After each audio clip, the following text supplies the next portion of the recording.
Hello and welcome back to the Masonic Roundtable, a weekly program where Masons from around the world get together to talk about Masonic news and opinions in a friendly and social manner. The standard disclaimer applies. The thoughts and opinions expressed here are solely the opinions of the participants and guests and do not represent any Grand Lodge statements or positions. Make sure you keep your conversations open for the public and on the level. As for introductions, as usual, my name is John Ruart, past master of the Patriot Lodge, number 1957 in Fairfax, Virginia, and I will hand it off to Juan for his introduction.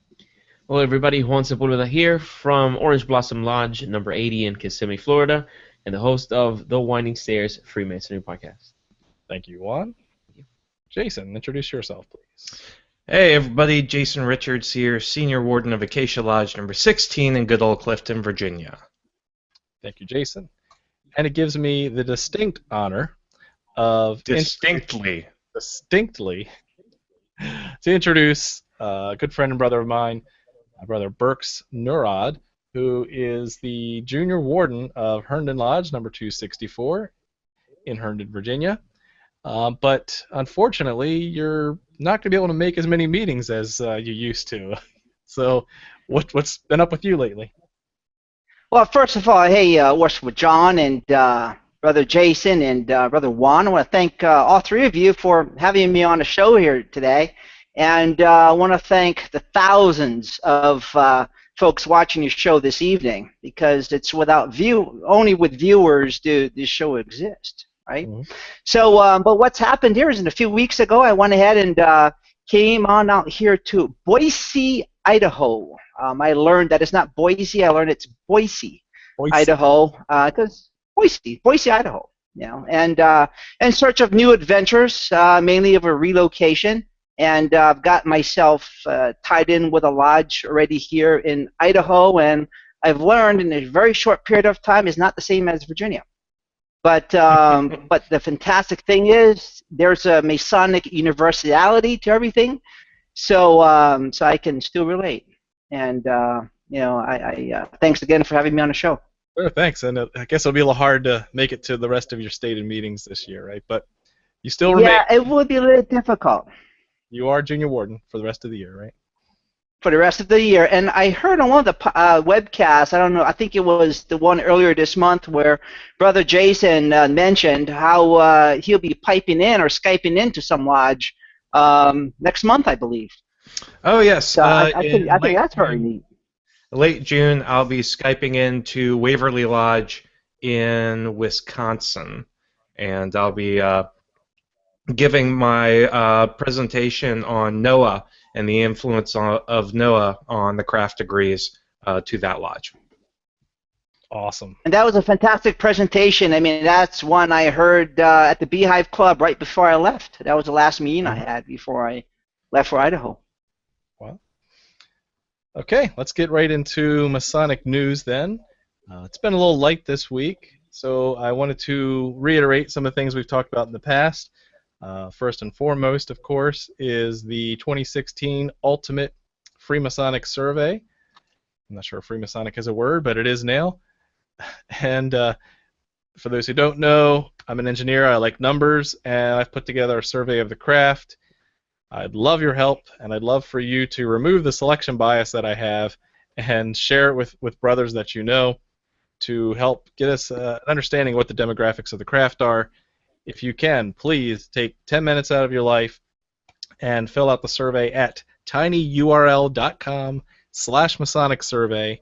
That's tinyurl.com/Masonic survey. And help me out. I'm going to keep the poll open until the 24th of June, and by then I'll be up late changing diapers with a newborn, and we'll be able to call through the data, you know, at 2 a.m., 3 a.m., 4 a.m., all those times you get up. But then hopefully by if I can just add to that there real quick, if any of you have meant to do the survey, maybe start it but haven't done it as of yet, make sure you put on your calendar, because I know I started it several weeks ago, and only until now Brother John mentioned it, like, oh my God, I gotta make sure I do it. So I'll make sure I do this right after the show. Thank you, Burx. I wasn't going to call you out live on the air, but I'm glad you called yourself out. Oh yeah, I take full accountability. Absolutely. But again, thank you in advance for filling that out, and we're getting closer. We're in the last month. I've already talked about this with some Masonic celebrities that I admire, like Brent Morris, Art de Hoyos, and a couple others, and they really are stoked about what kind of information this will bring. So it's only because of you that makes it worthwhile. Also in Masonic news, another endeavor that myself and Jason Richards are working on. We've kicked off a fraternal company based on Masonry, and we've come up with MasonicFinder.com. We rolled this out and we announced this last week, and this is really kind of an open beta. We're still trying to work out the bugs, but we've had a huge turnout from you. What is MasonicFinder.com? Are you tired of not knowing what's going on when you travel to a different area of what Masonic events are going on? Grand Lodge websites are clunky. They're all different. If you're not part of that email chain, you're not going to know what's going on in your district. And Facebook groups are unreliable because you either have to know about them or they're closed. This eliminates all of that. This is a public site that anyone can add events to, and you just put the date, time, place, and you can see all of the events that are happening Masonically. Don't limit this just to stated meetings. Include your ladies' nights, include car washes, include all those things.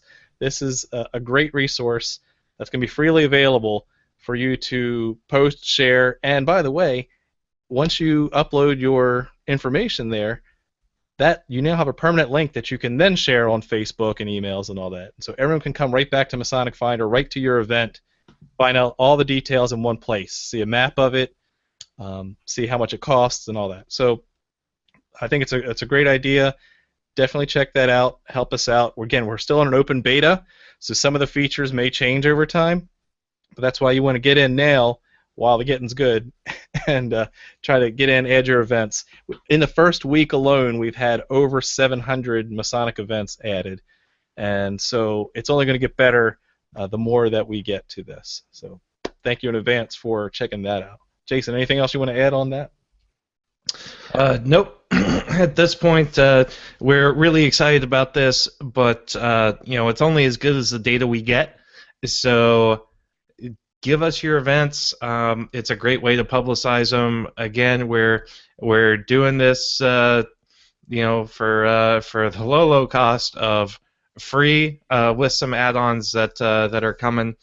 But this is one way where I travel. Maybe a good 6 to 8 times a year for work all over the country, to California and Colorado and other places. And this is a way that I can get a sense for what's going on in the places I'm going to be visiting.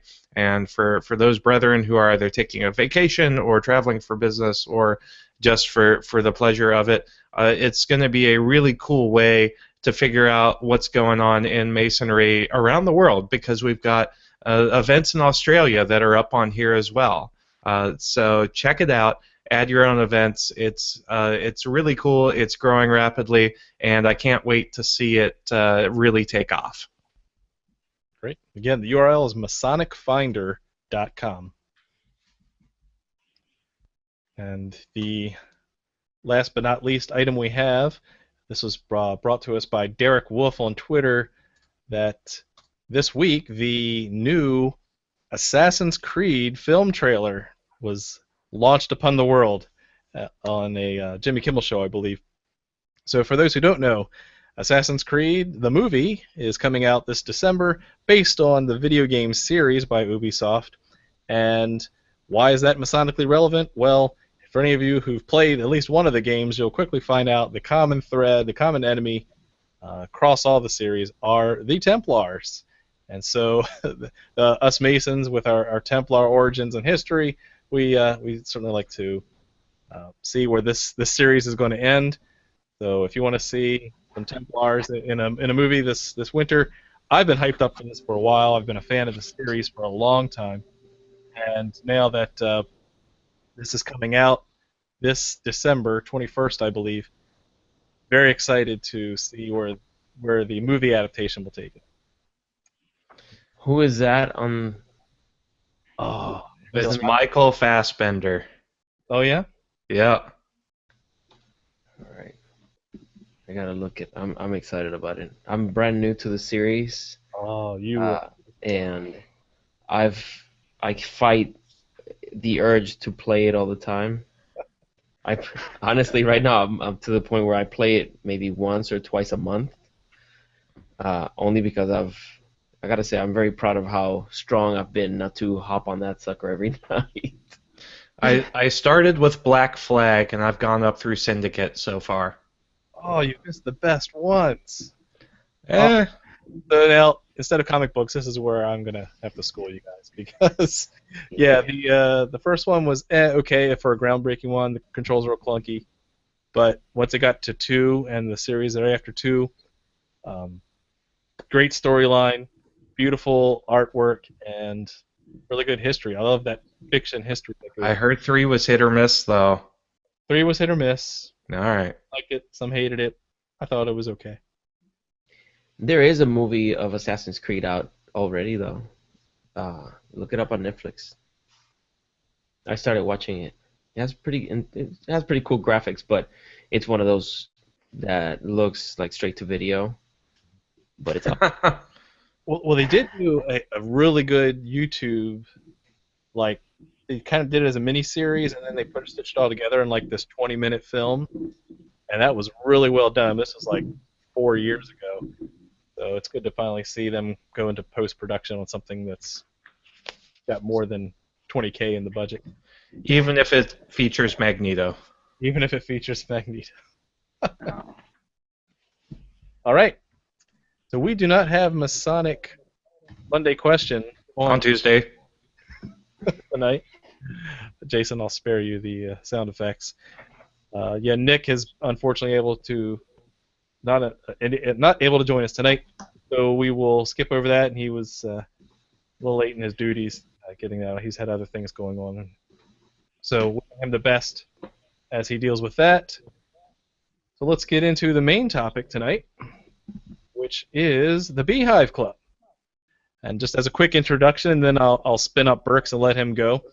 The Beehive Club is a club that was set upon by my mother lodge, Herndon Lodge, number 264 in Herndon, Virginia.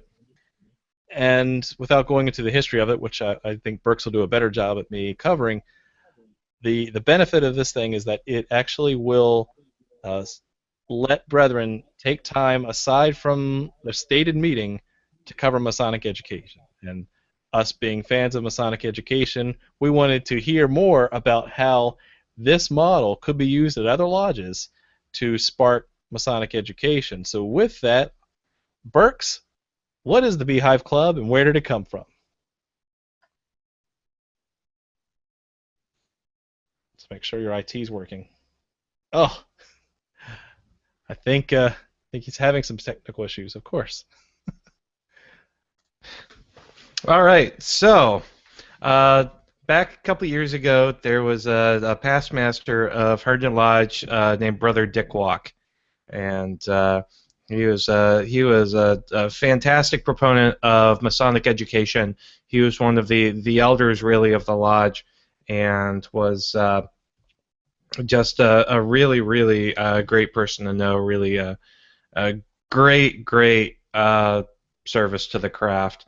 And he came up with this idea for a Masonic education group called the Beehive Club, because we are, as Masons, supposed to be industrious, as the beehive is an emblem of our industrious nature. And oh, there goes Burx. Well, hopefully he'll rejoin. Well, while I'm doing that, let me elaborate a bit. So this is a little bit more personal for me because Dick Walk taught me my Masonic catechisms. So he was an icon of the lodge. In fact, he's a past master of Springfield Lodge in Springfield, Virginia, and then moved up to Herndon to keep that up. Sorry about that. So yeah, we were just talking about how great Dick Walk was. So Burx, welcome back. Wow. Why don't you give a About little that. background about what Dick did to help All get. right. All right. All right. Anyway, I apologize for that. My next one. Anyway, so just real quick here with the Beehive Club is just designed to spread more Masonic awareness. I mean, when I first joined Herndon Lodge, this was back in 2012 now. I was initiated in June 2012, passed and then raised also in 2012. But during that period of time, the Beehive Club there already existed. And what it was it was more of a book club where there was some book that was being read, and everybody reads this book, and then all of a sudden they give presentations about the book or talk about the book at every meeting. That's kind of what the club was, the gist of it. So I went ahead and I did a book report myself on Andrew Hammer's book called Observing the Craft. And there was the second book I ever read in Freemasonry. The first book was Freemasons for Dummies by Worshiper Chris Hodap. So having just read these two books, Freemasons for Dummies, which is an excellent read, by the way. So if you or any of the viewers have not read that book as of yet, go ahead and do so, especially if you're a Master Mason, because I tell you, it'll blow your mind at how much the public may know. So you're going to want to at least know what the public knows. And that book, Freemasons for Dummies, is an excellent read. As a matter of fact, we had an opportunity to meet him because yourself there, Worshipful John, had invited Chris Hodap to the lodge, and he actually came in and did a presentation on his book. And I already had his first edition and second edition on my iPhone as a Kindle, so I went ahead and bought his book just so I could have him sign it. And along the way, the very first person that asked me to sign their petition, I ended up giving it up. I ended up giving him the book to read, and because I was full of energy and enthusiasm, I'm like, "This is great, man! You got to read this book. It's fantastic." And after he was initiated, never saw him again. So he still got my book. Anyways, but moving forward with things, you know, I've learned a long time ago, probably in the mid-'90s, that you are who you are based upon the people who you hang out with and by the books you read. Those are the two main things. And nowadays, we can flip that ahead to the books you read, the audio books you listen to, the webcasts you watch, and the podcasts you listen to as well. So you have all these new social medias going on. So and the events you put on the Masonic Finder. There we go, and the Masonic Finder. So having all these social medias now is extremely important. And I was just so happy to align myself with the Herndon Lodge because right away this brother here, Dick Walk, and what I'd like to do, if I could, show you just a quick picture of him, just so that you can kind of see how important of a person he was, you know, to not just Herndon Lodge, but really to Masonry in general.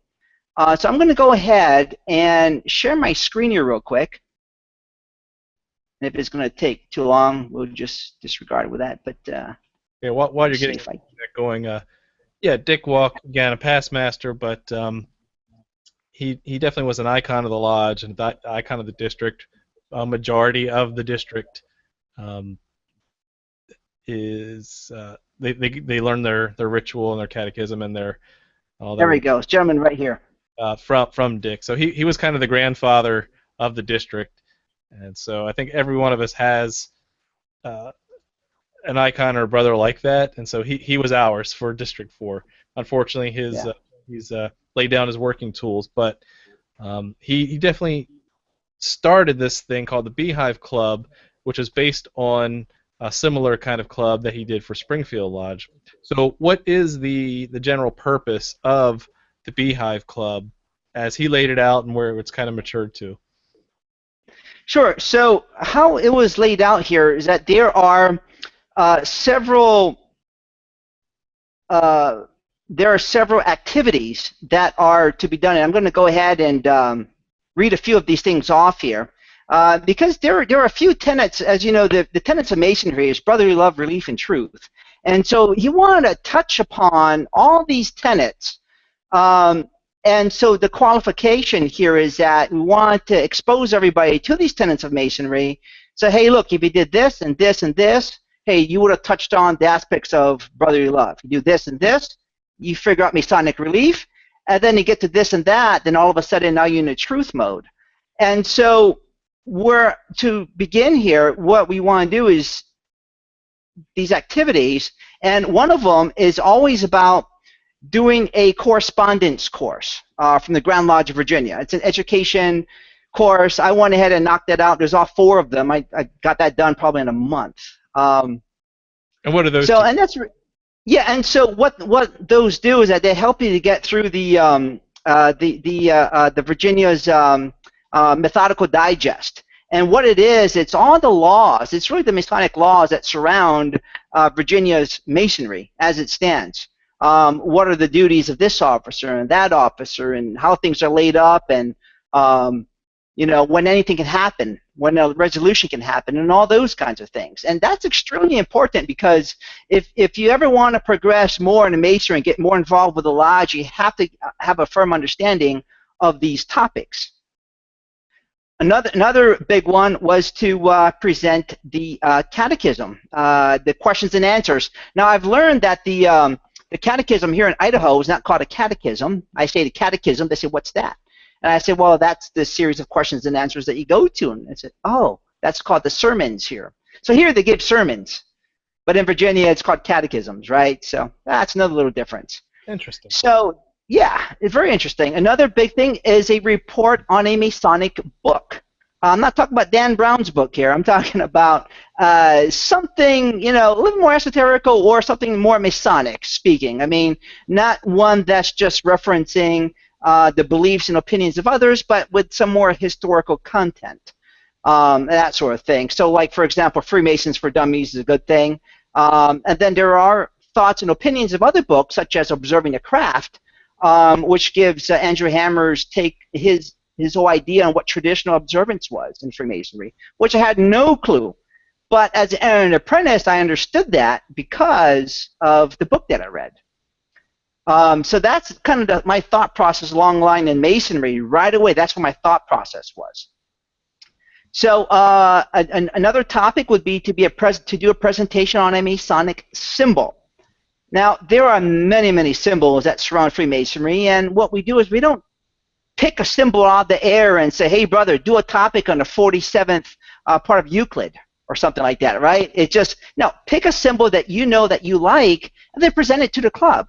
And what happens is, not only do the rest of us get more of a firm understanding of what that symbol is or working tool is, but then again, what it means to that brother. Because at the end of the day, we all realize that these symbols could mean something different from person to person. So, like, for example, let me take the 24-inch gauge. I'm turning 40 years old this year. Yet there is folks who come into Masonry that just turned 18.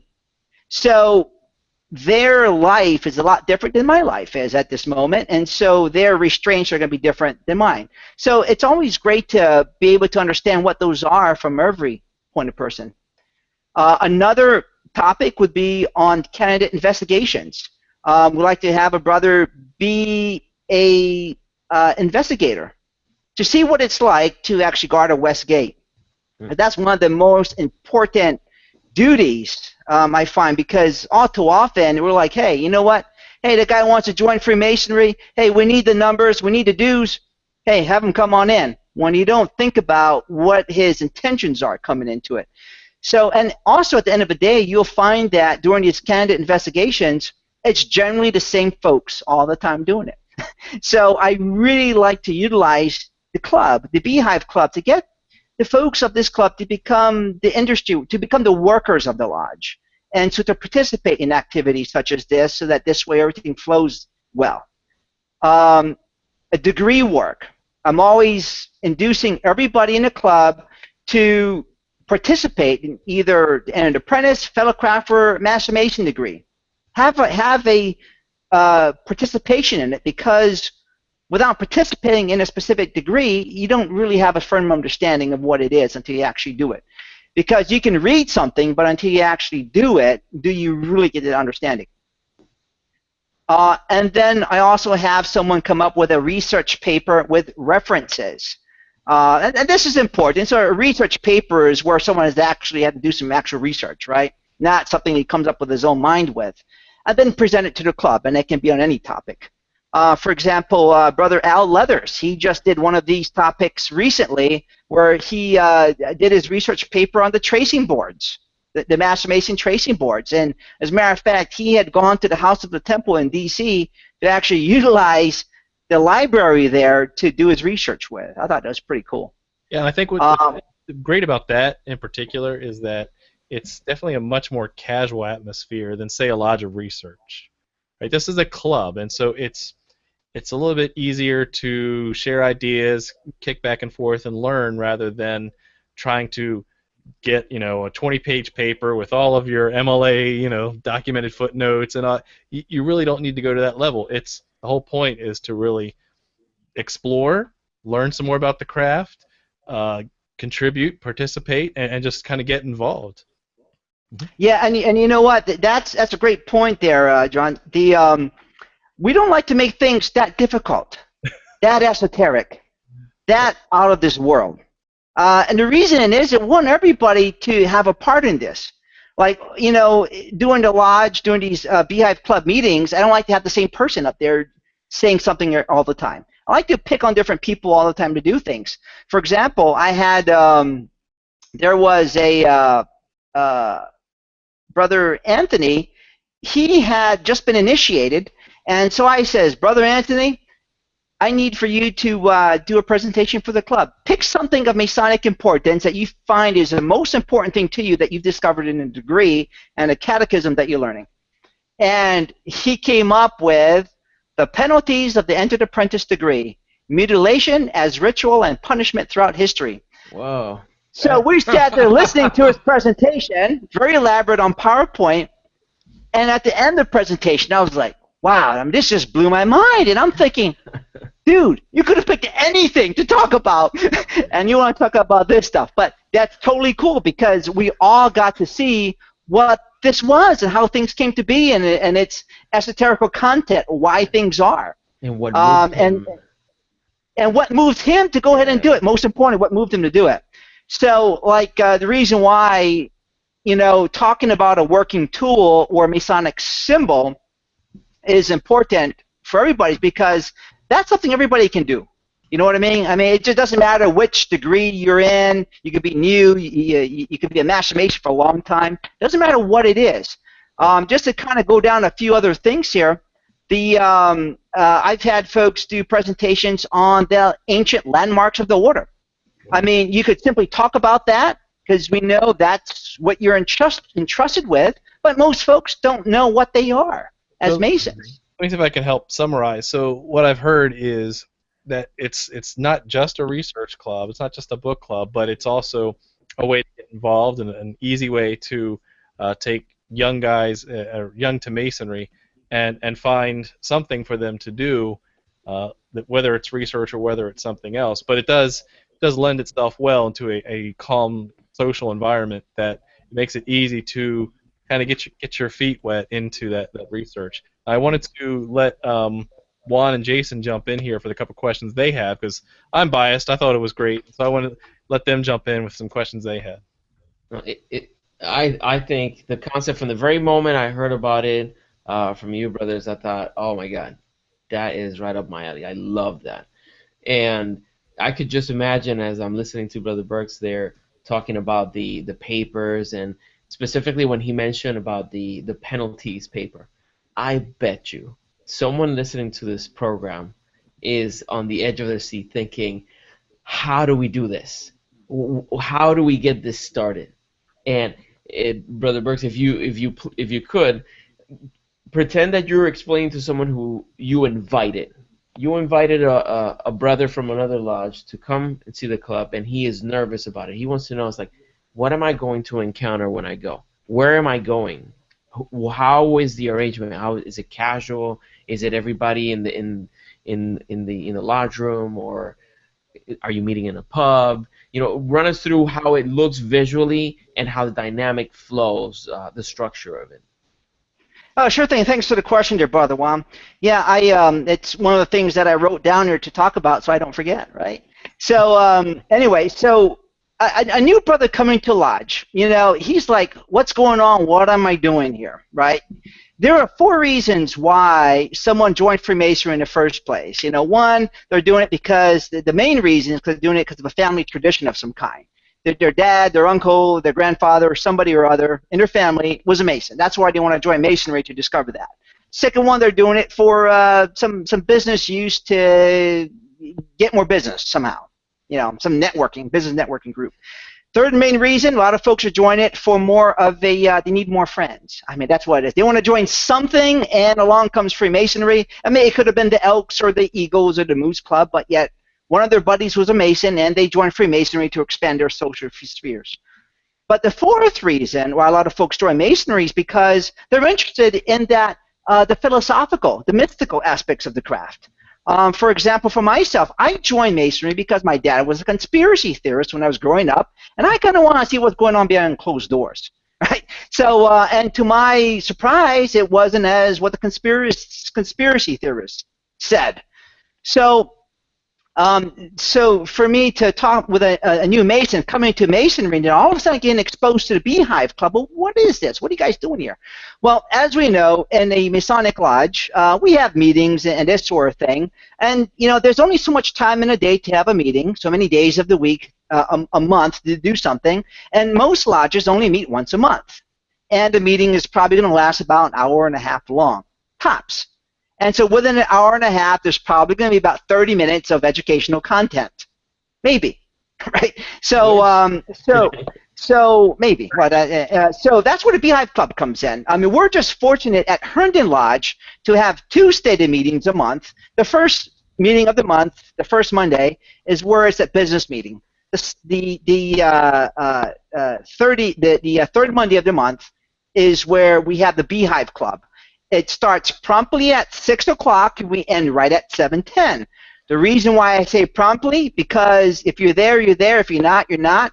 I'm starting it right on time. I don't like to be late for anything, so when I'm hosting a club, can't be late. So 6 o'clock is what time I start it. Folks trickle in whenever that happens, and that's great. I mean, I love to see everybody coming in, but I start it right at 6, and I end it right at 7:10 because we have a stated meeting at 7:30. So it gives folks time to kind of get ready. Stated meeting. What's that? You have it right before a stated meeting in the lodge social hall or lodge room. So exactly. So we have it then. Now we're fortunate there because most lodges are going to have a dinner before the meeting. So at Herndon, that's where our first meeting comes from of the month. So the second meeting we don't have at dinner, which is why I fill it in with the Beehive Club. So what I'm going to have to do, so here's the deal.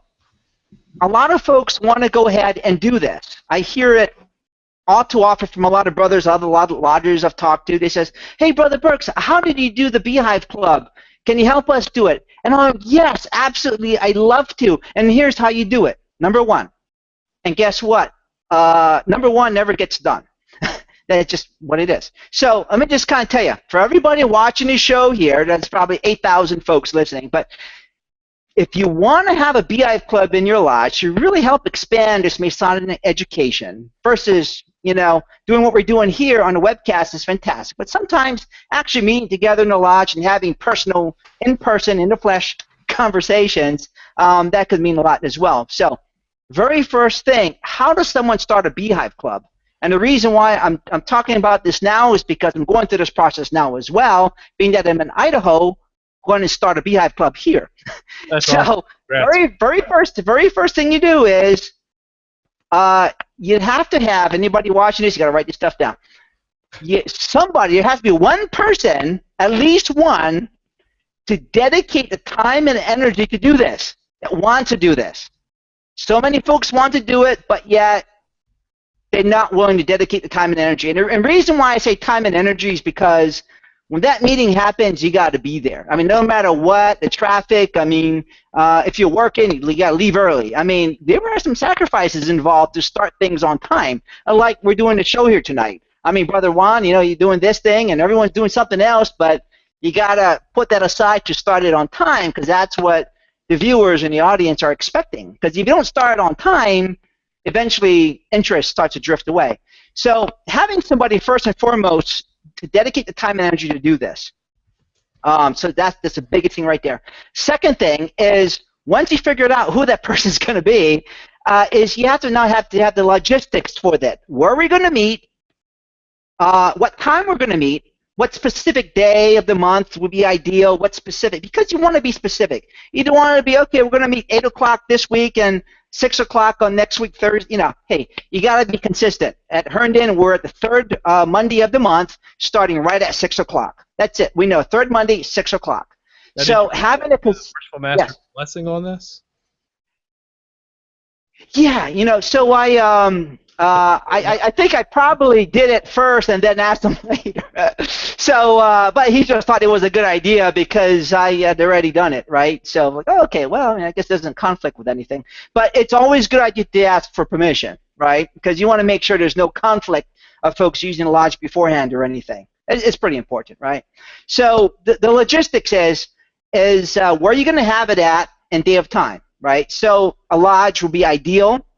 Some lodges, they got all kinds of things meeting. So like, for example, here in Idaho, there's 4 different lodges that meet there. And there's appendant bodies and everything's going on. So I have to find a day and a time that works because it's not going to be a stated meeting night. And I want it to be not on a day or a night of another appendant body meeting because then you're going to lose folks from that, right? So once you've got the logistics figured out, then you're going to want to invite folks. And how do you invite? Well, you're going to invite by mentioning it during your lodge meeting and traveling to other lodges to their stated communications to mention. That's what I did. When I got the Beehive Club myself, kind of taking it over here from Dick Walk, that's what I did. I traveled to other lodges to talk about the Beehive Club. And next thing you know, it got a little more presence. It got to be a little bit known on it. Didn't really do a Facebook on it until it just got started here recently, which is fantastic. So after you've invited the folks, then you also want to induce the newly raised brethren, fellow crafts, and apprentices to have anyone do a Masonic topic that they're interested in and to present it. Because what you don't want to do is have the same person up there presenting all the time, because then it becomes their show. Did I hear you right? Did I hear you say entered apprentices and fellow crafts and masters? Yes. Yes. So here's a scenario, right? So not every single meeting are we going to have a topic open to all the degrees. For example, when we're having a topic on the Masonic Master Mason tracing boards, we're not going to invite the EAs and other folks and fellow crafts into the lodge at that moment. So it's going to be held on that specific degree only. Just to give an example on that, it was last night. Last night it was, yes, is when the lodge had its Beehive Club. And there was 2 presentations made. One was by, who was it by? Brother Rob Shields doing a presentation on something alchemical or esoteric. Oh, here. His presentation was in the alchemy and fraternal ties to the order. But there was also a presentation by Brother Sajid, who he brought his family in, and he had a 6-year-old son speak about what Freemasonry meant to him and his family. Right? So I thought, wow, that's pretty cool. So to Brother Sajid, you know, Masonry to him was a big family experience. So that's what he spoke about. And so, you know, so the topics are going to range greatly. You're going to have folks up here talking about something entirely esoterical that if you pause for a moment, you're going to miss what the word is. And you used to have some other folks do elaborate presentations on PowerPoint, and some folks are speaking from the hip. Okay, so about what Masonry is. The last question I'll ask you before we go to social media is, based on all that, now that we know how it works or how it operates, has it been successful? What's been your experience with the return? Do the brothers like it? That kind of stuff. Yeah, so the brothers have really been we've at our heyday we probably had over 20 folks show up for different presentations. What's ideal is if you can have a Masonic author come in from time to time, a celebrity of some sort. I've been trying to get illustrious worshipful brother Arturo de Hoyos to show up for a presentation, but I understand his calendar is always booked up. I've had worshipful brother Andrew Hammer, who wrote the book Observing the Craft, come into a lodge to the Beehive Club to speak about his book, Observing the Craft. So that gained a lot of attention. And whenever we do topics on esoterical translations of the Kabbalah or something entirely esoterical, sometimes we tend to draw a lot of members in that way as well. And what's always interesting is whenever it's possible, there's always another brother there. His name's Worshipful Brother, is also illustrious, Roger Firestone, who likes to give his take on everything that goes on with whatever presentation that you might have. So sometimes, you know, you come up there, you're talking about some content, and sometimes you think you know everything, and at the end of the day, he'll pull something out of his hat to say something else that might contradict it. So, but that's the cool thing about Masonry, right? So what is Freemasonry? It's a system of morality. It's veiled in allegories and is illustrated by symbols. So these allegories are going to be different based upon who wrote which part of history, right? And there's another big saying, what we do in the Beehive Club, because I asked Brother Dick Walk a long time ago, before he passed away, of course. I said, you know, I hear all these topics about Freemasonry, but definitions of Masonry, but, you know, what is Freemasonry to you? And he says, and he just spilled it out. He said, Burx, he says, what is Freemasonry? He said, you know, he says, we're a group of men who meet on the level. We act upon the square and we walk uprightly in life. We're taking good men and making them better by the teachings of Masonry, and we work towards brotherly love, relief, and truth. And after he said that, I was like, wow. I said, can you say that again? And he kind of did somewhat similar to that. So I just went ahead and wrote it down. So, you know, so I kind of like very much attribute the saying to him where when we say, what is Freemasonry? It's we're a group of men who meet on a level, act upon the score, and walk uprightly in life. We're taking good men and making them better by the. Oh, looks like his connection dropped out. So I think We Nels, should probably go to social media go now. Murphy's Law. This is twice in one episode. All right, let's go right to social media. Jason, what have you got? All right. Answer some of the questions. First and foremost, we got to share the meme. Oh, Beehive. Oh, Beehive. That's Austin Powers for those Sure. on the audio version. And let's see. Actually, that's one of the major questions we had. I think would be great for for Burx to answer, which is from Brother Mike Hombrecht, who says, "I'd like to sell this idea to my lodge. Is there some kind of documentation on how to model this in my own lodge or how to sell this?" So you heard him walk through some of that.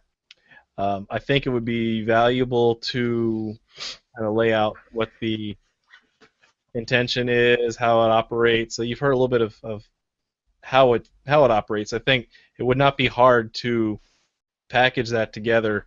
So Burx, welcome back. The question was, is this written down somewhere that someone could take this as a model and pitch this at their lodge? Do you know if that's already done already?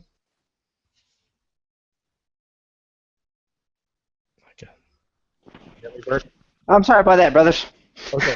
So the question is this model written down somewhere that someone could take this and run this at their lodge, or do they have to write down everything you were saying?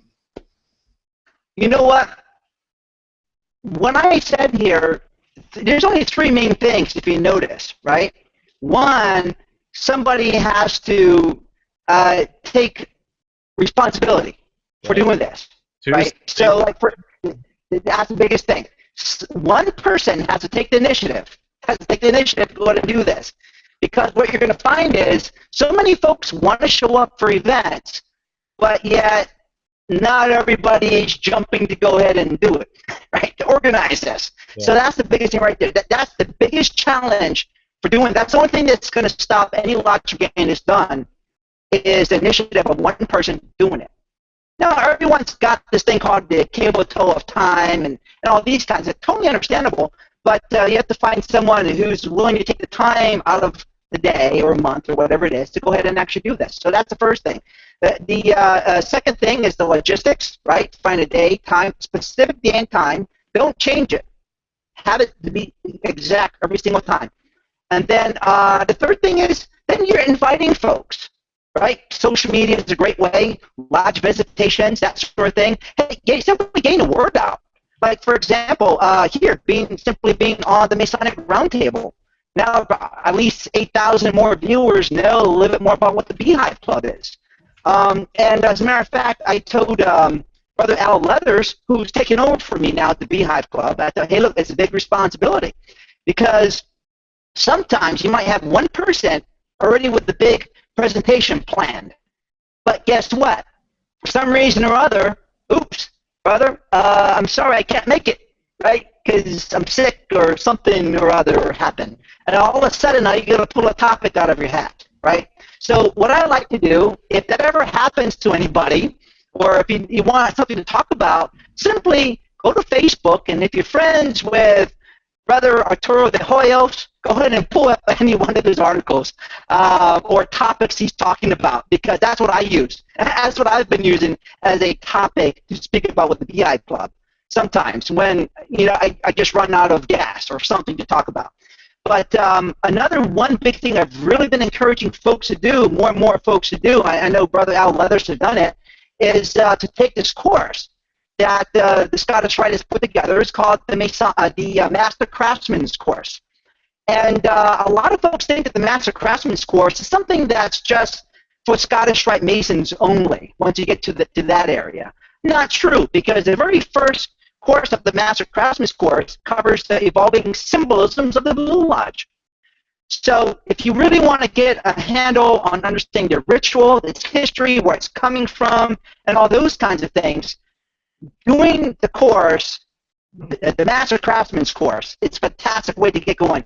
And so what I do is I even use these quizzes as a topic at the Beehive Club. So we'll go through this quiz, and this way everyone in attendance will at least know what's being covered in this book called Esoterica that's been annotated, written by Brother Albert Pike and annotated by Arturo de Hoyos.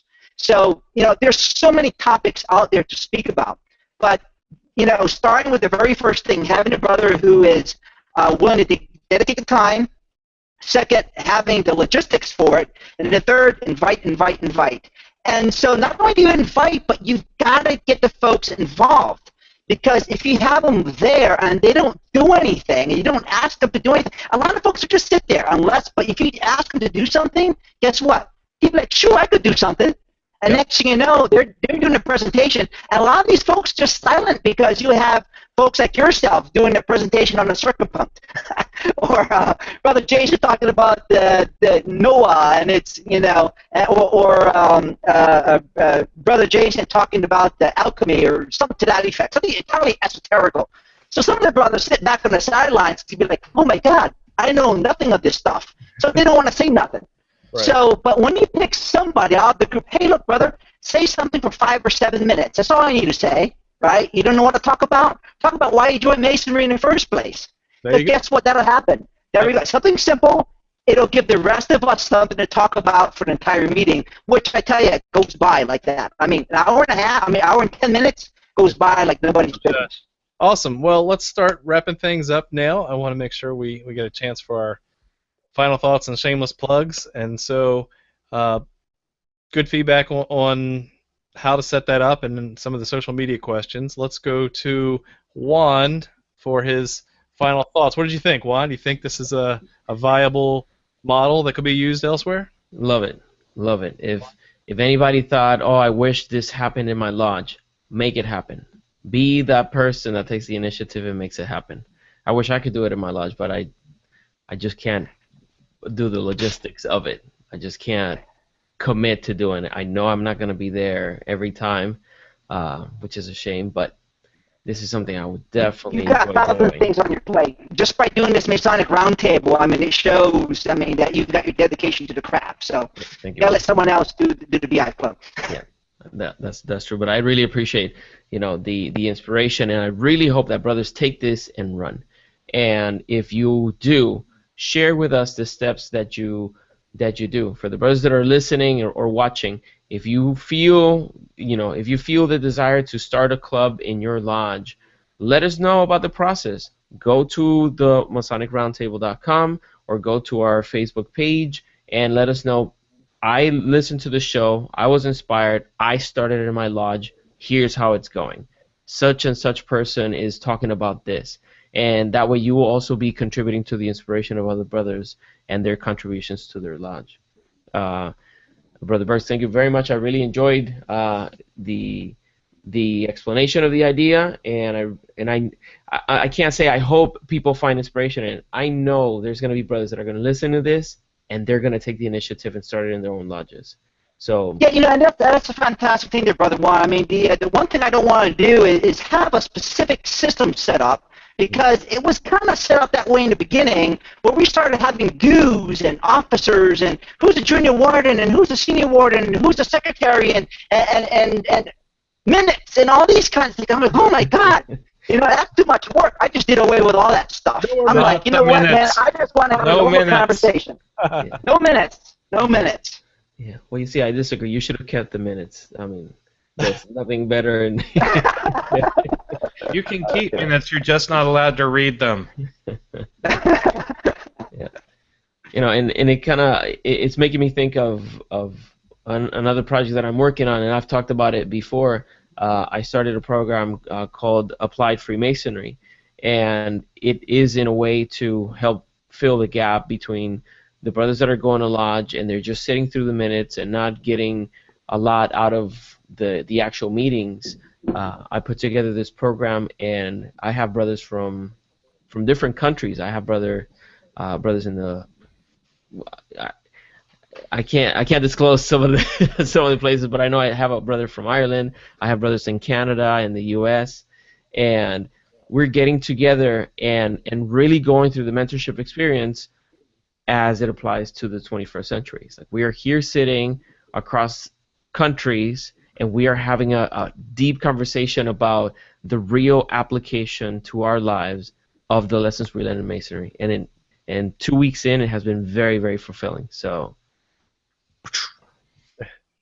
that's awesome. Congrats, Juan. yeah. So for the brothers, Find out about that. enrollment is for this particular class is closed for the moment, but if you want to be in the list for when I open again in the summer, go to thewindingstairs.com/mentorship, and all you do is put your email and your name, and as the date approaches when I'm going to open the window for enrollment, you'll get an email with the opportunity to be in the first of the line. So thewindingstairs.com/mentorship. Well, thank you, Juan, for providing valuable service. Thank you, brother. Jason.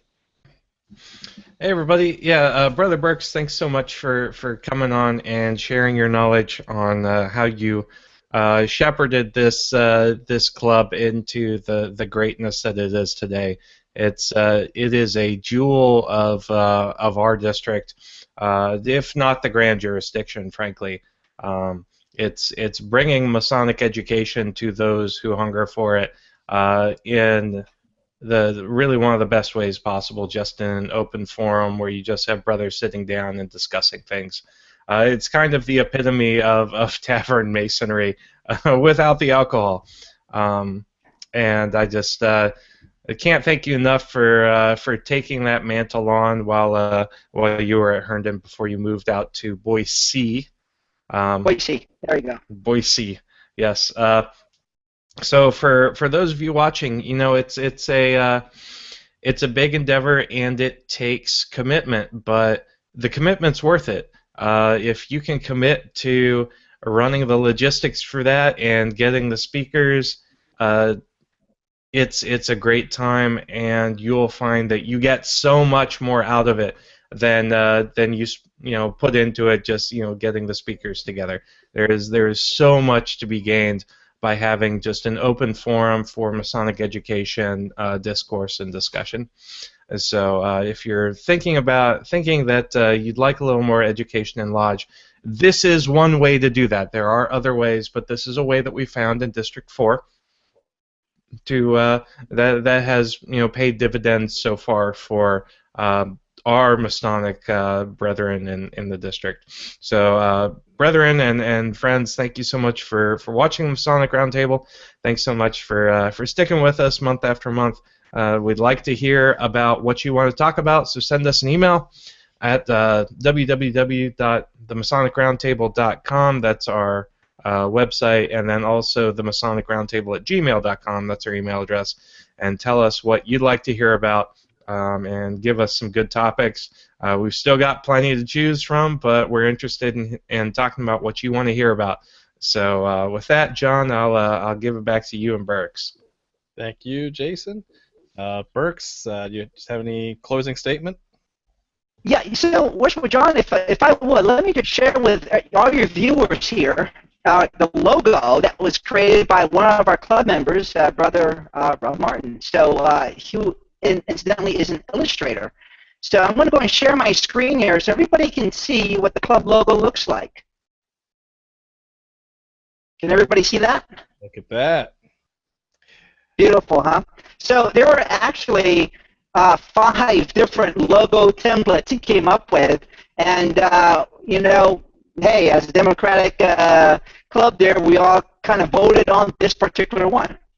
So that was specific there to Herndon Lodge. So, but it's going to be different. I mean, every lodge is going to have their own thing. As a matter of fact, when I do this here in Boise, it's not going to be just specific to one lodge, because there's 4 different lodges that meet there. So I'm going to have somebody come up with some logo and kind of do the same thing. Exactly, almost the same thing as I did when I was at Herndon. So I look forward to that, and thank you again for having me on your show this evening. And I want to thank your millions of viewers for tuning in today.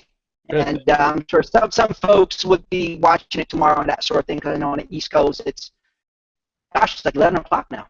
Yeah, 10 o'clock. It's like 9 o'clock here, so this is great. I mean, it's 9 o'clock in Idaho, and the sun is shining. I mean, the sun was shining last night at 9:45. I mean, this is crazy. Rub it in. Yeah. Okay, thanks, Burke. So thank you again for having me on. Appreciate it. Again, it's good to see you again as a brother of my lodge, and also very passionate with his zeal for the craft and for getting this thing off the ground. For those who are interested and want to keep up to date on what's going on with Herndon Lodge's Beehive Club, they do have a Facebook page that's brand new. That's facebook.com/Beehive Club. Pretty easy to remember. That's facebook.com/Beehive Club, all one word. So you can go check that out and see what they're doing and emulate that as you'd like. Again, I think this is a good topic. The best part of this is it's an easy way to introduce Masonic education. It's not a commitment. It's right before lodge. It's amongst friends and brothers, and you can even beat an EA and Fellowcraft to join in. There's really no reason why you can't do this. And so if this is one small way to get people involved and let them, you know, maybe guys aren't comfortable presenting in front of an entire lodge, but maybe they're comfortable just doing it in front of, 5 to 10 guys. There's a way to do that. So does this work for you? Is this something that your lodge has emulated already, or you do it a little differently? Let us know. You can send questions and comments to our Facebook page, Twitter, email, and all that good stuff. And finally, I'd like to also remind everyone that the Celebrating the Craft is this weekend, I believe, this Saturday, at scottishrite.org, and that is, again, their annual webathon to raise money for some charities, as well as repairing the House of the Temple. Go check that out. We're still trying to see if our schedules align and we can get something together to do a pregame like we did last year. But either way, go check that out, scottishrite.org. With that, that's all I've got. Burks, thanks again. And for you, thanks for watching, and keep searching for more light. Have a good night.